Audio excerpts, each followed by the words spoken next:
இன்றைய புதிய கோணம் பகுதியில் என்டிடிவி இணையதளத்தில் வந்திருக்கக்கூடிய செய்தி கட்டுரை பொது மருத்துவ கட்டமைப்பில் என்ன தவறு அப்படின்னு தலைப்பிட்டு எழுதப்பட்டிருக்கு. திருமிகு பாரதி மிஸ்ராநாத் இந்த கட்டுரையை எழுதியிருக்காங்க. எதை மையப்படுத்தி இந்த கட்டுரை எழுதப்பட்டிருக்குன்னா, கொல்கத்தாவில் முதுநிலை மருத்துவ மாணவி பாலியல் வன்கொடுமைக்கு உள்ளாக்கப்பட்டு கொலை செய்யப்பட்டிருக்கிறார். அதை ஒட்டி இந்த கட்டுரை எழுதப்பட்டிருக்கு. வாதிப்பதற்காக அரங்கத்திற்கு மருத்துவர் திரு நந்தகுமார் வந்திருக்கிறார். வணக்கம். ஒரு பாதுகாப்பற்ற சூழலில் மருத்துவர்கள் மருத்துவ மாணவர்கள் வேலை செய்கிறாங்க அப்படின்ற ஆதங்கத்தோடு தான் அந்த கட்டுரையை தொடங்குகிறார் கட்டுரையாளர். ஆகஸ்ட் 9 கொல்கத்தாவில் முதுநிலை மருத்துவ மாணவி பாலியல் வன்கொடுமைக்கு உள்ளாக்கப்பட்டு கொலை செய்யப்பட்டிருக்கிறார். அதை ஒட்டி நாடு முழுவதும் பல்வேறு மாநிலங்களில் மாணவர்கள், பயிற்சி மருத்துவர்கள், மாணவர்கள் எல்லோருமே போராட்டத்திலையும் ஈடுபட்டிருக்காங்க. அதை தான் எழுதுகிறாங்க. பாதுகாப்பற்ற ஒரு சூழலாக அரசு மருத்துவமனைகள் இருப்பதாகவும், குற்றவாளிகளுக்கு உகந்த இடமாக மருத்துவமனைகள் இருப்பதாகவும் அந்த கட்டுரையில் 2வது பத்தியிலேயே குறிப்பிடுகிறார். அப்படி தான் இருக்கா அரசு மருத்துவமனைகள்? சார், இது நீங்கள் அந்த கட்டுரையை ஃபுல்லாக படிக்கிறதுக்கு முன்னாடி நம்ம கல்கட்டா இஷ்யூவை பார்த்தனாலே, இப்போ அரெஸ்ட் பண்ணவங்களிருந்து இப்போ வரைக்கும் நடந்த விஷயம் பார்த்தீங்கன்னா அப்படி தான் இருக்குது. ஸோ நீங்கள் அந்த சிசிடிவி ஃபுட்டேஜ் இல்லை. ஒரு மருத்துவக் கல்லூரி 110 வருஷம், ஆர்ஜேகார் மருத்துவக் கல்லூரின்றது ரொம்ப பெரிய மருத்துவக் கல்லூரி. 1886 தொடங்கப்பட்டது. ரொம்ப பறந்து விரிந்த தளம் வேற. ரொம்ப மிகப்பெரிய மருத்துவக் கல்லூரி. கிட்டத்தட்ட 100 வருஷத்துக்கு மேலே உள்ள ஒரு மருத்துவக் கல்லூரியில் கூட ஒரு சிசிடிவி கேமரா இல்லை. பேசிக்காக அது எங்கேயோ ஒரு குடோனுக்குள்ளே இல்லைன்ற மாதிரி இல்லை. அந்த ஒரு கேம்பஸில் இருக்க செமினார் ஹாலுக்கு போகிற வழியில் கூட ஒரு இல்லைன்னும் போது நம்ம அவங்க போஸ்ட்மார்ட்டம் ரிப்போர்ட் பார்த்தீங்கன்னா 150 ml கிட்ட ஸ்பெர்ம்ஸ் இருந்தது. ஸோ அதனால் இது இட்ஸ் அ கேங் ரேப் அப்படின்றாங்க. ஆனால் அரெஸ்ட் பண்ணது ஒருத்தர் தான் பண்ணியிருக்காங்க. அப்போ மீதி பேர் யார்? அதோட வெளிப்பாடு இன்னும் வரல. அதே மாதிரி அந்த அரெஸ்ட் பண்ண நபர் அரெஸ்ட் பண்ணுறதுக்கு முன்னாடி அந்த ஹாஸ்பிட்டல் கேம்பஸில் உட்காந்து குடிச்சிருக்காரு. ஸோ அதே மாதிரி அந்த அரெஸ்ட் பண்ணப்பட்ட நபர் இந்த கிரைமை பண்ணிவிட்டு அவர் போயிட்டு அதே ஹாஸ்பிட்டல் கேம்பஸில் நிம்மதியாக தூங்கியிருக்காரு. ஸோ இவ்வளோ விஷயம் நடந்திருக்கு. ஸோ அந்த அளவுக்கு குற்றம் செய்கிறவங்களுக்கான ஒரு இடமா இருக்கே தவிர்த்து, ஒரு மருத்துவர் கிட்டத்தட்ட அவங்க அன்னைக்கு அப்போ மட்டும் என்னமோ நைட்டு 10 மணிக்கு டியூட்டிக்கு 3 மணிக்கு இந்த இன்சிடென்ட் நடக்கல. கிட்டத்தட்ட 36 மணி நேரமாக கண்டினியூஸாக வேலை செஞ்சுட்டு இருக்க ஒரு மருத்துவர். ஸோ நீங்கள் ஸ்ட்ரெஸ்ன்னு யோசிச்சு பாருங்களேன். நம்மளால் ஒரு மனிதனால் ஒரு நாளைக்கு 8 மணி நேரம் 10 மணி நேரம் அதிகபட்சம் வேலை செய்ய முடியும். தொடர்ந்து 36 மணி நேரம் வேலை செய்யணும் அப்படின்ற ஒரு பொசிஷனில் ஒரு வெடிகாலம் 3 மணிக்கு தான் தூங்க போகிறாங்க. ஸோ அந்த மருத்துவருக்கு ஒரு பாதுகாப்பு இல்லை. அதை விட ஒரு செமினார் ஹாலில் தான் போய் தூங்குறதுக்கான இடம் இருக்குங்களா ஒரு மருத்துவருக்கு? ஒரு பேசிக்காக நமக்கு தேவையான பேசிக் ஃபெசிலிட்டின்றது படுக்கிறதுக்கு ரொம்ப பெரிய எனக்கு 10க்கு 10 அடி பெட்டு கேட்கல. அட்லீஸ்ட் ஒரு பேஷண்ட் படுக்கிற காட் லெவல்லையாவது ஒரு பெட் இருந்திருக்கணும்ல. அது கூட இல்லாமல் பட்சத்தில் தான் செமினார் ஹாலில் கிளாஸ் எடுக்கிற ரூமில் தான் போய் தூங்குறதுக்கான பொசிஷனில் போயிருக்காங்க. அண்ட் நீங்கள் குற்றம் நடக்கிறத ஊக்குவிப்பதற்கான அனைத்து சூழல்களும் இருந்திருக்கு. அந்த நீங்கள் சொல்கிறது கண்டிப்பாக. தனியார் மருத்துவமனைகள் ரொம்ப பாதுகாப்பானதாக இருக்குது ஒப்பீட்டு அளவில். அரசு மருத்துவமனைகளோடு ஒப்பிட்டு பார்க்குற போது தனியார் மருத்துவமனைகளில் உள்கட்டமைப்பு பாதுகாப்பானதாக இருக்குது, சரியானதாகவும் இருக்குன்னு கட்டுரையாளர் சொல்கிறார். அப்படி ஒப்பீட்டு அளவில் சரியானதாக இருக்குது சார். கம்பேர் பண்ணும்போது கவர்மெண்ட் ஹாஸ்பிட்டலில் இருக்கிற கேஸ் லோட், ப்ரைவேட் ஹாஸ்பிட்டலில் இருக்க கேஸ் லோட் கம்மி.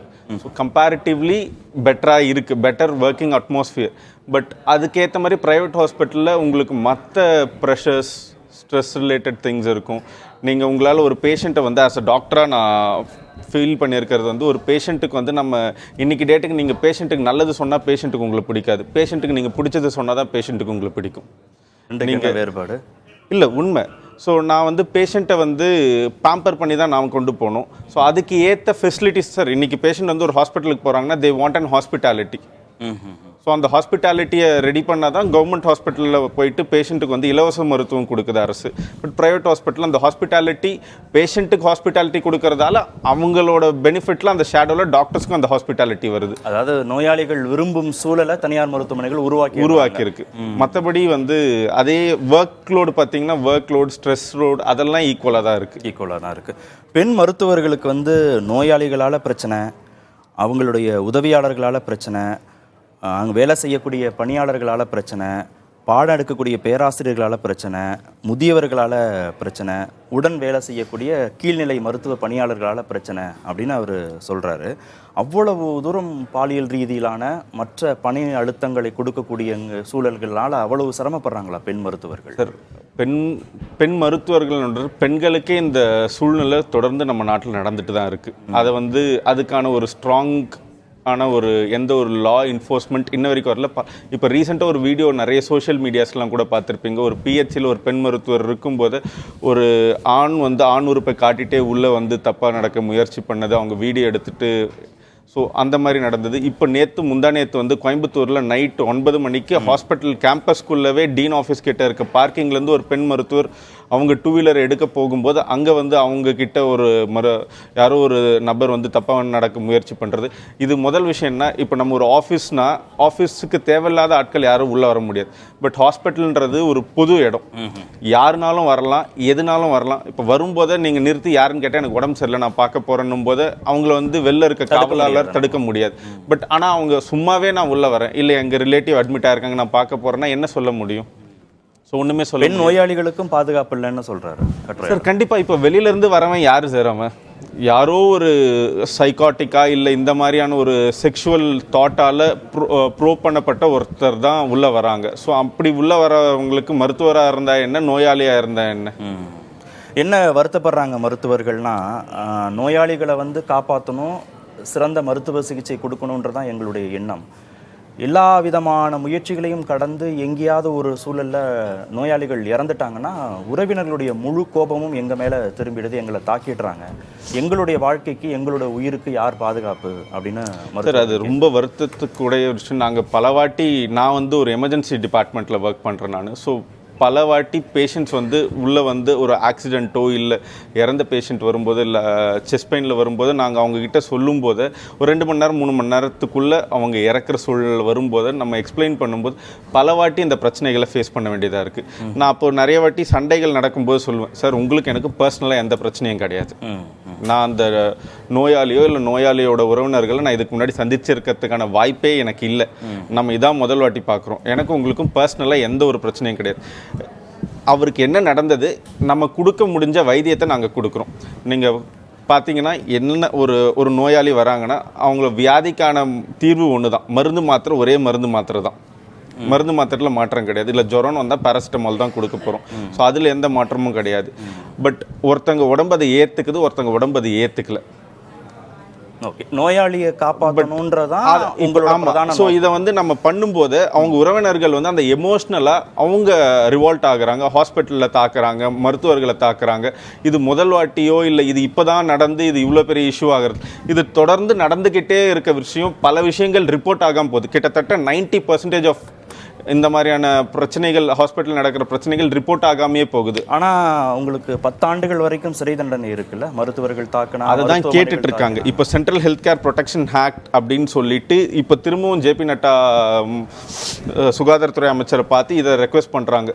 எங்களுக்கு இந்த சென்ட்ரல் ப்ரொடெக்ஷன் ஆக்டை இன்னும் சிவியர் ஆக்குங்க, ஸ்ட்ரென்தன் பண்ணுங்க அப்படின்னு சொல்லிட்டு. பட் அதுக்கான சாத்தியக்கூடுகளே இல்லை. இப்போ அதுதான் திரும்ப மருத்துவர்கள் இப்போ நீங்கள் ஒரு 2-3 நாளாக தொடர்ந்து பார்த்தீங்கன்னா சோஷியல் மீடியாஸில் சண்டை போடுறது எல்லாமே இது நம்ம மக்களும் எப்படி பார்க்குறாங்கன்னா மருத்துவர்களுக்கான பிரச்சனை. இது தேசத்துக்கான பிரச்சனையோ இல்லை மக்களுக்கான பிரச்சனையாக பார்க்கறது கிடையாது. இன்னைக்கு கல்கட்டாவில் நடந்தது நாளைக்கு தமிழ்நாட்டில் நடக்கிறதுக்கு ரொம்ப நேரம் கிடையாது. இப்போ கோயம்புத்தூரில் அதே மாதிரியான ஒரு இன்சிடென்ட் நடந்திருக்கு. ஸோ அதே மாதிரி ஒரு ஹாஸ்பிட்டல் நடக்கிறது நாளைக்கு வேற ஏதோ ஒரு ஆஃபீஸ்லையோ காலேஜ்லையோ ஸ்கூல்லையோ இல்லை நோயாளிகள் இறந்துடணும் அப்படின்றது மருத்துவர்களுடைய நோக்கம். எந்த மருத்துவர்களை புரிஞ்சுப்பாங்க சொல்லுங்க. ஆனால் நிறைய இடங்களில் இந்த மாதிரியான நிகழ்வுகள் நடந்த பிறகு இந்த உறவினர்கள் அழுகையோடோ இல்லை நோயாளிகள் அவங்களுக்கான பாதுகாவலர்கள் சொல்லும்போதோ ஒரு அலட்சியம் காட்டப்பட்டது மருத்துவர்கள் தரப்புல இருந்து, தவறான சிகிச்சை கொடுக்கப்பட்டதுன்னு சில குற்றச்சாட்டுகள் வைக்கிறாங்களே. இந்த மருத்துவருக்குன்னு ஒரு அக்கௌண்டபிலிட்டி இல்லை, அதை தான் நான் தெளிவாக சொல்கிறேன். நீங்கள் ஒரு ஹாஸ்பிட்டலுக்கு எந்த ஹாஸ்பிட்டல் போனீங்கனாலும் பேஷண்ட் ரிசீவ் பண்ணதுலேருந்து எல்லாமே டாக்குமெண்ட் பண்ணிக்கிட்டே இருப்பாங்க. நீங்கள் சொல்கிறீங்களா அலட்சியம் காட்டப்பட்டது, இது வரைக்கும் பல மருத்துவர்கள் மேலே பல முறை அலட்சியம் காட்டினாங்கன்னு சொல்லி பல கேஸ் போடப்பட்டிருக்கு, பல கோர்ட்டுப்பட்டிருக்காங்களா? எத்தனை பேர் தண்டிக்கப்பட்டு? ஏன்னா நடக்கலை, அது ப்ரூவ் பண்ணணும் இல்லை.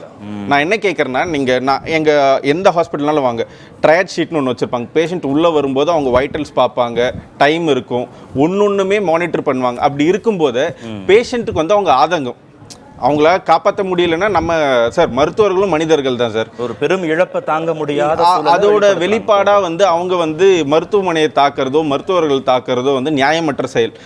எந்த மருத்துவருமே ஒரு பேஷண்ட்டை கொல்லணும் இல்லை, நாங்கள் சிகிச்சைக்காக வந்தாங்க, சிக்காக இருக்கிற ஒருத்தங்களுக்கு நம்ம உதவ தான் முடியும். அதை அவங்க ஏற்றுக்க முடியல, அவங்க உடல் சூழ்நிலையை வந்து அதை ஏற்றுக்க முடியலன்னா மருத்துவர்கள் என்ன பண்ண முடியாதுக்கு? ஓகே, மருத்துவ மாணவர்கள் மருத்துவர்களுக்கான பணி அழுத்தம் குறித்தும் கட்டுரையாளர் சொல்கிறாரு. 153 எம்பிபிஎஸ் மாணவர்கள் 1117 போஸ்ட் கிராஜுவேட் படிக்கக்கூடிய மாணவர்கள் வந்து ட்ராப் அவுட் பண்ணிட்டாங்க.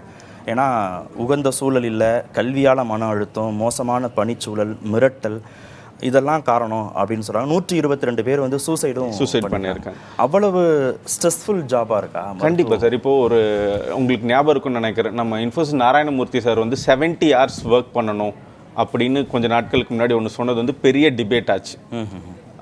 அவர் என்ன சொன்னார்னா, நான் 80 to 90 hours நான் ஒர்க் பண்ணேன், இன்றைக்கி இருக்க இளைஞர்கள்லாம் ஒரு வாரத்துக்கு 70 hours ஒர்க் பண்ணணும் அப்படின்னது அப்போ பெரிய டிபேட்டாக கொண்டு போனாங்க. அது எப்படி நீங்கள் வந்து கார்ப்பரேட்டாக இருந்து மக்களை அடிமை மாதிரி நடத்துவீங்களான்லாம் கொண்டு போனாங்க. ஒரு மருத்துவர் ஒரு வாரத்துக்கு எத்தனை மணி நேரம், பிஜி படிக்கிற மருத்துவர் எவ்வளோ நேரம் வேலை செய்வாங்கன்னு நினைக்கிறீங்க நீங்கள்? சராசரியாக ஒரு நாளைக்கு 8 மணி நேரம்னா ஒரு 40. ஒரு வாரத்துக்கு 100 மணி நேரம் வரைக்கும் வேலை செய்கிறாங்க. ஒரு வாரத்துக்கு குறைஞ்சது 2 டியூட்டி பார்க்குறாங்க. டியூட்டினா என்னென்னா, இன்னைக்கு காலைல நான் 8 மணிக்கு வந்தேன்னா நான் நாளைக்கு நைட்டு 8 மணி 9 மணிக்கு தான் என்னால் வீட்டுக்கு போக முடியும். இது எல்லாமே தமிழ்நாட்டு சூழலா? இந்தியா ஃபுல்லாகவே இருக்கிற எல்லா பெரிய மருத்துவக் கல்லூரிகளில், நான் ப்ரைவேட் மட்டும் சொல்ல, இருக்கிற எல்லா அரசு மருத்துவக் கல்லூரிகளில் இதான் ஸ்டேட்டஸ். இல்லைங்க, தமிழ்நாட்டில் நோயாளிகள் விகிதம் எப்படி இருக்கு? அது சார், தமிழ்நாட்டோட நோயாளி மருத்துவ விகிதம் வந்து 600 பேஷண்ட்ஸுக்கு ஒரு மருத்துவர். அதாவது நம்ம WHO சொல்கிறது வந்து 1000 பேஷண்ட்ஸுக்கு ஒரு மருத்துவர் இருக்கணும்னு சொல்கிறாங்க. பட் தமிழ்நாட்டை பொறுத்த வரைக்கும் 600 பேஷண்ட்ஸுக்கு ஒரு மருத்துவர் அப்படின்னு இருக்காங்க. ஸ்ட்ரெஸ் குறையுமா மருத்துவர்கள்? குறையிலையே சார். அப்பவும் சார், நோயாளிகள் வந்தபடியே தானே இருக்காங்க. இந்தியாவோட ஸ்டேட் ரேஷியோ பார்த்தீங்கன்னா ஒரு மருத்துவருக்கு 834 பேஷண்ட்ஸ் இருக்காங்க. நீங்கள் இன்னைக்கு இந்தியாவிலேயே பல மருத்துவர்கள் மருத்துவமனைகள் எடுத்தீங்கன்னா, இங்கே நீங்கள் சிஎம்சி வேலூர் போனீங்கன்னா அவ்வளோ பேஷண்ட்ஸ் வெஸ்ட் பெங்கால்லேருந்து நார்த் இந்தியாவிலேருந்து வராங்க. நீங்கள் ஒன்றும் இல்லை, கிரீம்ஸ் ரோடு அப்போலோ போங்க. கிரீம்ஸ் ரோடு அப்போலோக்கு போனால் அது என்னமோ வேற ஒரு மாநிலத்துக்குள்ளே போன மாதிரி இருக்கும் அந்த ஒரு ஸ்ட்ரீட் மட்டும். நீங்கள் கடையில் பார்த்தீங்கன்னாலே ஹிந்திலையும் பெங்காலிலையும் எழுதியிருப்பாங்க. ஸோ அவ்வளோ பேஷண்ட்ஸ் வெளி மாநிலத்திலிருந்து வெளிநாட்டிலிருந்து வராங்க. மெடிக்கல் ஹப் வேற, தமிழ்நாடு மெடிக்கல் ஹப்பாக மாறி, அதனால மருத்துவர்களுக்கான அந்த ஸ்ட்ரெஸ் வந்து குறையறதே இல்லை, ஏறிக்கிட்டே தான் போகுது. நீட் தேர்வில் தேர்ச்சி பெறக்கூடிய மாணவர்கள் வந்து உள்ளே போயிடுறாங்க, ஜெயிச்செல்லாம் உள்ளே போயிடுறாங்க. ஆனால் ஒரு விசாலமான மருத்துவ படிப்பை படிக்கக்கூடிய அளவுக்கு அவங்களுக்கு கேப்பபிலிட்டி இல்லை. ஆனால் நிறைய பணம் செலவு பண்ணிட்டாங்க அப்பா அம்மாங்கிறதுனால, அதை படிக்கவும் செய்யறதுனால மன அழுத்தம் இருக்காங்க. அதனால ட்ராப் அவுட், சூசைட் நடக்குது. கேப்பபிலிட்டின்றதுக்கு பதிலாக இந்த நாடே மருத்துவர்கள் எப்படி தண்டிக்குதுன்றதுக்கு இதே மாதிரி நம்ம இதுக்கு முன்னாடியே விவாதம் பண்ணியிருக்கோம். நீட் யூஜியில் நடந்த குளறுபடிகளை பற்றி பண்ணோம். நீட் யூஜியில் கொஸ்டின் பேப்பர் லீக் ஆயிடுச்சுன்னு ப்ரூவ் ஆச்சு. இப்போ ஸ்டூடெண்ட் வந்து அடுத்த 2 மாதம் 3 மாதம் அந்த கேஸ் நடந்து முடிஞ்சது. இப்போ வந்து அவன் அடுத்த வருஷம் நீட் யூஜிக்கு ப்ரிப்பேர் பண்ண போவானா, இல்லை அவனுக்கு சீட்டு கிடைக்கும்னு மெடிக்கல் காலேஜுக்காக வெயிட் பண்ணுவானா, இல்லை இன்ஜினியரிங் காலேஜுக்கு போவானா, எனக்கு இதை வேண்டான்னு விட்டுட்டுன்ற ஒரு குழப்பத்தில் மாணவர்கள் வச்சுருந்தாங்க. அந்த குளறுபடி முடியறதுக்குள்ளே நீட் பிஜி வந்தது. நீட் பிஜி பார்த்தீங்கன்னா டேட்டு 4 வாட்டி போஸ்ட்போன் பண்ணாங்க. எக்ஸாம் 2 ஷிஃப்டாக நடத்துகிறாங்க. ஒரே எக்ஸாம், ஒரே ரேங்கிங் போட போகிறாங்க. உங்களுக்கு ஒரு கொஸ்டின் பேப்பர், எனக்கு ஒரு கொஸ்டின் பேப்பர்னு அது எப்படி நியாயமாக இருக்கும்ன்றது தெரியல. அந்த பிரச்சனை முடிஞ்சது. நீட் சூப்பர் ஸ்பெஷாலிட்டி எக்ஸாம் நடக்கலை. இவ்வளோ பிரச்சனையும் தாண்டி தான் ஒரு மருத்துவரோ ஒரு மாணவரோ ஒரு மெடிக்கல் காலேஜுக்குள்ளே போகிறாங்க. அங்கே உள்ளே போனால் குறைஞ்சபட்சம் ஒரு நாளைக்கு உங்களோட நார்மல் டேவோட ரொட்டீன் வந்து 12 hours டியூட்டி ஷிஃப்ட் இருக்கும். உங்களுக்கு காலையில் 8 மணிக்கு உங்கள் டியூட்டி ஆரம்பிக்குதுன்னா நீங்கள் 7 மணிக்கெலாம் உள்ளே இருப்பீங்க. ரவுண்ட்ஸ் ஆரம்பிக்கிறதுக்கு முன்னாடி பேஷண்ட்டுக்கு தேவையான எல்லா மானிட்டரிங் சார்ட்ஸ் நீங்கள் போடணும். முடிச்சுட்டு 8 மணிக்கு தான் உங்களுக்கு ரவுண்ட்ஸ் ஆரம்பிக்கும், ஓபி ஆரம்பிக்கும். இதெல்லாம் ஈவினிங் முடிச்சுட்டு நீங்கள் அட்மிட் பண்ண புது பேஷண்ட்ஸுக்கான நோட்ஸ் போடணும், ரவுண்ட்ஸ் போகணும். இதெல்லாம் முடிச்சுட்டு வெளில வரத்துக்கு 7-8 மணி ஆகும். சாப்பிட்றதுக்கு டைம் இருக்காது. பல மருத்துவர்கள், நான் இன்றைக்கி சொல்கிறேன், நீங்கள் எந்த காலேஜ்னாலும் போய் எடுத்து பாருங்கள், கவர்மெண்ட் ஹாஸ்பிட்டல்லையோ இல்லை மற்ற பெரிய ப்ரைவேட் மெடிக்கல் காலேஜஸில் இருக்க பிஜி படிக்கிற மருத்துவர்களோ இன்டர்ன்ஸ் பண்ணுறவங்களோ கண்டிப்பாக ஒரு நாளைக்கு 2 வேளை தான் சாப்பிடுவாங்க. ஆனால் நீங்கள் எங்கள் நோயாளிகளுக்கு கட்டாயம் 3 வேறு என்ன சார் பண்ண முடியுது? முடிய மாட்டேங்குது சார். சார், ஒரு பழமொழியாக இருக்குது, குட் டாக்டர்ஸ் ஆர் தி வர்ஸ்ட் பேஷண்ட்ஸ் அப்படின்னு சொல்லுவாங்க. ஸோ நம்மளால் சொல்ல தான் முடியுது, நம்மளோட உடம்பையும் நம்மளால் பார்த்துக்க முடியல சார். இந்தியாவோட ஒரு டாக்டரோட ஆவரேஜ் ஏஜ் ஸ்பேன் வந்து 69 years தான் இந்தியாவில்.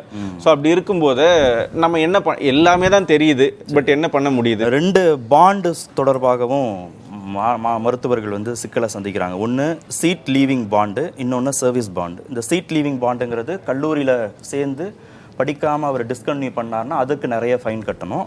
சர்வீஸ் பாண்டுங்கிறவர் ஒரு மருத்துவராக போய் ஒரு இதில் வந்து வேலை செய்கிற போது அங்கேருந்து அவர் வந்து பணி ஒப்பந்தத்தை முறிச்சுக்கிறாருன்னா அதுக்கு 10 லட்சத்துலேருந்து 1 கோடி வரைக்கும் ஃபைன் கட்டணும். அதனாலேயே இந்த ஸ்ட்ரெஸ்ஸை தாங்கிக்கிட்டு நிறைய பேர் வேலை செய்கிறாங்க. தாங்க முடியாதவர்கள் சூசைட் பண்ணிக்கிறாங்க.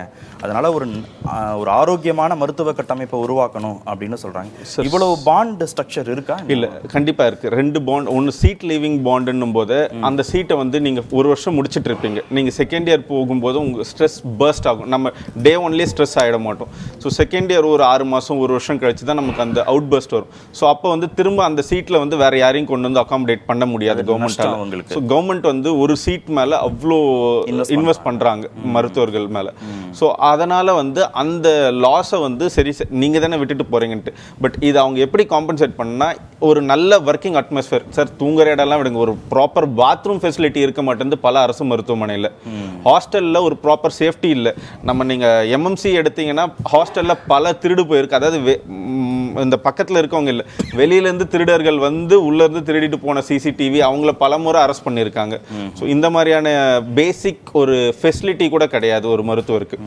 அதே மாதிரி நீங்கள் பார்த்தீங்கன்னா இப்போ இந்த சீட் லீவிங் பாண்ட் இவங்க விட்டுட்டு போகிறதால சர்வீஸ் பாண்டுன்னும் போது சர்வீஸ் பாண்ட் வந்து அவங்க சொல்லும் போதே சொல்லி தான் சேர்றாங்க இந்த மாதிரி இப்படி பாண்ட் இருக்கு. ஆனால் அதில் என்ன பிரச்சனைனா, நான் வந்து ஒரு சர்ஜன் ஆகிறேன் அப்படின்னா எனக்கு வந்து சர்ஜரி தேட்டரே இல்லாத ஒரு இடத்துல அவங்களுக்கு வந்து அகாமடேட் பண்ண இடம் இல்லைன்னா ஏதாவது ஒரு இடத்துல ஒரு பிஜி முடிச்ச டாக்டர் போயிட்டு ஒரு எம்பிபிஎஸ்க்கு ஈக்குவலண்ட்டாக வந்து ஒர்க் பண்ண வைக்கிறது வந்து அதை உங்களை டீக்ரேட் பண்ணுறது தானே.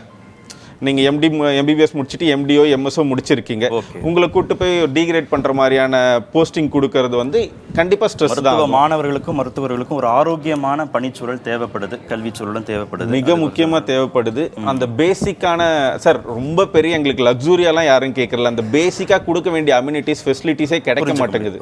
நன்றி நிகழ்ச்சிகள் பங்கேற்று. நன்றி.